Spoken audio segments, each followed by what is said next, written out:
メジャー翻訳速報。大谷翔平選手の術後の経過と今後の見通しに注目が集まる中、現地レジェンドたちからは多くの称賛の声が寄せられています。特に日本から渡米した時から持っていた素晴らしい投球フォームと才能について解説者たちも驚きの声を上げています。今回は大谷選手のポストシーズンでの活躍と手術後の回復に焦点を当てた内容をお届けします。このチャンネルでは日本人メジャーリーガーに関する現地放送局の様子を翻訳してお届けいたします。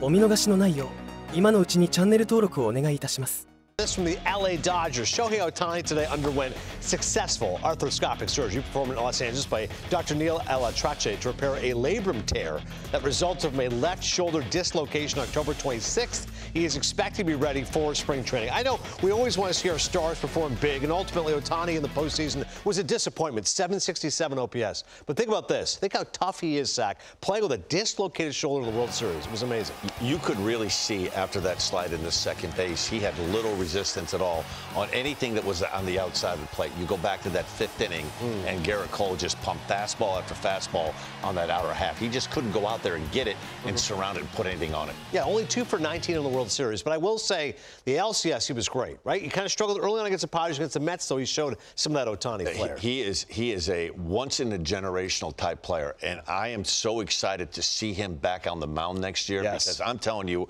when he came over from Japan, we do a lot of tapes and we do a lot of things about guys that may come over here. He was the most talented, gifted mechanics guy that I've seen coming from Japan. If you didn't know he is who he is, and you turned on the TV and you saw him pitching, you'd be like, wow, that guy's good. Yeah. He doesn't look anything like a DH or an outfielder. No, he does not. As mentioned, J.P. Morosi covering the GM meetings. Here he is as a special guest who I believe works also in the state of Texas. Joined by Dana Brown of the Houston Astros. And Dana, Alex Bregman, you give him the QO. How do you see that unfolding here in the weeks ahead? I mean, we've had multiple conversations with Scott Boras. So, you know, Alex has been great for this organization. We'd love for him to stay here. We feel like, you know, there's a good chance we're going to get something done. And so the conversations back and forth with Scott have been quite interesting. So we're optimistic. How flexible are you in terms of opt-outs, deferred money, a lot of different ways to make a deal get done? I mean, look, it's Scott Bregman. Alex Bregman and Scott Boras. You're going back and forth with both of those guys. I mean, we want them here. So, we'll try to make whatever adjustments we have to make that are fair to both him and our club. But, you know, ultimately we'd like to get him done and keep him here in Houston. We feel like he's a big part of what we've done here.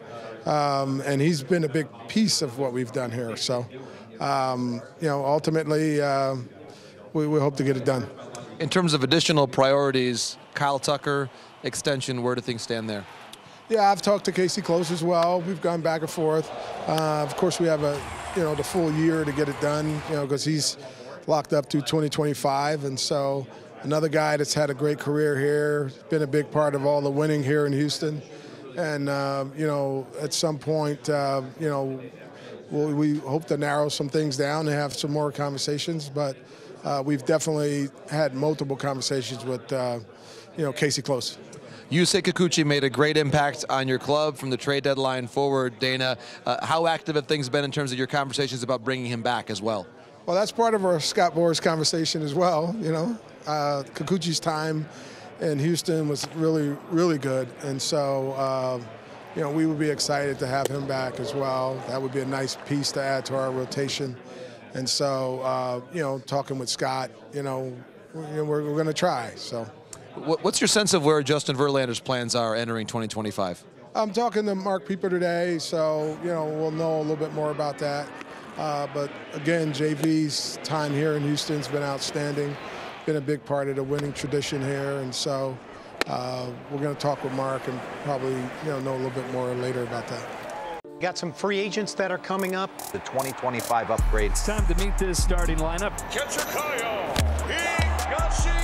At first base, Alonso. Second baseman, Gleyber Torres. We want a club that gets after it. Players with a distinct skill set. Nice shortstop, Willie Adames. Third base, Alex Bregman. Left fielder, Teoscar Hernandez. We want good at bats. We want versatile players. Center fielder, Kike Hernandez. The right fielder, Juan Soto. Designated hitter, Anthony Santander. Starting pitcher, Corbin Burns. Whetting our appetites for what's going to be a really fun hot stove offseason. It is about that time, gentlemen. Time to make bold off-season predictions. You know those segments we do, and then we play them back in March, and they're terribly wrong. Embarrassing. This is it. You ready? Yes or no? Yes. I need one. Let's say two. I need two bold predictions for the hot stove season. May I go first? Ladies first, because I said so. If you were wondering which uniform, are you ready? Juan Soto is going to be wearing, come March, New York Yankees. Going back to the Yankees. That's my bold prediction. Why are you looking at me like that? It's not bold. Oh, if you want to be bold, say he's going to the Rockies. He's not. Yeah, you're right. That's wrong. You're right. You have LA. Where you have him going? You got a price tag? $6,580. God. Easy to spend other people's money, I suppose, but you might be close. I don't know what the price tag will be, but I think he'll be playing in Japan, and Shohei will be pitching, and he'll be a Dodger. Going to the Dodgers. Oh. Do you really think that? Why? I really do. Why? Look, if you sit back and you really think about it, okay? How much are they paying Shohei Ohtani? $2 million a year. They've deferred $680 million for 9 years from now. They're making that back on interest alone. So you just think he wants to go there and win? Do you? Because the Mets have unlimited. So is it a money We just thing? talked about the Mets roster. We don't know where everybody's at. He knows who's going to be in LA. So he's going there to win.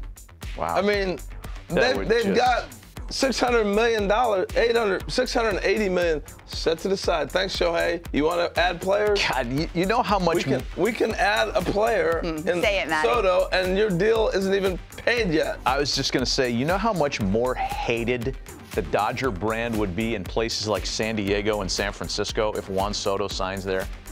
I mean, that'll be, honestly, they're putting together an all-star team, and people in San Diego already can't stand the Dodgers. Well, San Diego. I know, I'm very regionalized. Whole, I got it. But I'm just thinking about sport is gonna hate right. That's right. What's your bold prediction? Harold, do you have a bold prediction, or should I go? That was my bold prediction. Oh yeah. Okay. Well, here's mine. I don't have a destination. He's going to the Rockies. I don't have a destination for Soto, but there is now one managerial vacancy left in baseball. It's still in Miami, right? Because the White Sox have filled theirs. Right. Only one gig out there. What do you got? And look, it had been reported, I think Jeff Passan was the first one to put this out there. It was on MLB.com that Clayton McCullough, who's on the coaching staff of the Dodgers, is a candidate, a very strong candidate, and Clayton managed in the minors for almost a decade, so he's a strong candidate. I think between McCullough and another guy, Brian Kenny. My prediction is the next manager of the Miami Marlins will come from Dodger Blue. And don't sleep on somebody like Miguel Rojas. You want bold? Retiring and going to manage? Player manager. No. I know the Dodgers just picked up his option or re-signed him, but how about between Clayton McCullough and Miggy Rowe, as Doc Roberts calls him? He's going, yo, bro, I'm still playing. He can player manager. That'd be interesting. The name of the segment is Bold Predictions. You want to know what I think is going to happen to Miami? I think it's going to be somebody that hasn't even played. Oh, that again? We're doing that again? Why? You don't think it's worth? Because we don't do those anymore as an industry. Who's John Bowles is going to come out of retirement to remanage the Marlins? Not even like BK or somebody. BK. Oh, that's bold. Brian Kenny. I know. I'm very well aware. That's got to be an analytic guy. Look, they want to call the pitches. They want to do everything. Peter Benedict is going all in. Okay. If Brian Kenny is managing the Marlins, then I will gladly be here for that. I don't care about Brian Kenny. Yeah. You have an AL East prediction, Matty V? Fascinating. What are you doing? And why do you still use Yahoo? Why? Why does that bother you? I just... You pick weird places to go in on me. You don't like Yahoo? Here's my next bold prediction. Ready? The balance of power in the AL East is shifting away from Baltimore and New York and toward Boston, and more so tantalizing to me. I do it every year. You're going to say Toronto. Don't say it. We do it every year. Don't say that. I'm saying Toronto. We do it every year. I know. Every year. I know. I fall for the banana in the tailpipe every year, and I'm doing it again this year. Here's why. Doing it. They made a great trade with the Astros to get Joey Loperfido, who's going to be a stud, and Will Wagner, whose dad is a stud and who's going to be a stud. Bowden Francis is real. He's got that stealth changeup. Billy Wagner. I know. They didn't trade the shortstop or the first baseman, who are going to be in the Hall of Fame. I know I'm going full far on that, but Bo Bichette's a stud, and so is Vlad. I think this version of the Blue Jays, after the trade deadline last year, is way better, way more interesting than anything they've run out there for the past 3 years. Okay. Because of the young guys they got. I love the optimism. We just say it every year, and it never comes to fruition. I have one more prediction. It's centered on the winter meetings. This paid actor, remember, I have video clue to support it. This paid actor. It's not a paid actor. Not a paid actor. The guy had fell in the fountain out of nowhere. That's a real back deal. At the winter meeting. He did not fall. Conspiracy theories. That's the real deal. Election day. He had election a few too many pops, and he fell in the fountain. He did not fall in a body of water. He did. No, he did not. He was looking at his phone. He did not. I have one last one. I have one last prediction, and on this I am certain. Single me up. Hunter Green will celebrate a birthday. So last time I spoke to you, Hunter, you were 17 years old. Now you're 18. So, wow. How about that for a question? You're a year older now, Hunter. What are your thoughts on that? My point being, it's only been a few months. He just turned 18. Right. We're going to be 100 years old still looking at that clip. You can never get out of it. I love that clip so much. Let's take a break. That clip is so old. Those headsets were out of vogue. Now they're in. メジャー翻訳速報。大谷翔平選手の左肩の手術が無事に成功したというニュースが入ってきました。ワールドシリーズでは脱臼した状態で戦い、2打数19安打と苦しい成績でしたが、その中でも全力でプレーする姿に感動しましたね。ドジャースの新しい季節に向けて万全の状態で春季キャンプに合流できるとのことで、ファンとしてはほっと胸をなで下ろしています。皆様のご意見やご感想もぜひコメント欄でお聞かせください。本日も最後までご視聴ありがとうございました。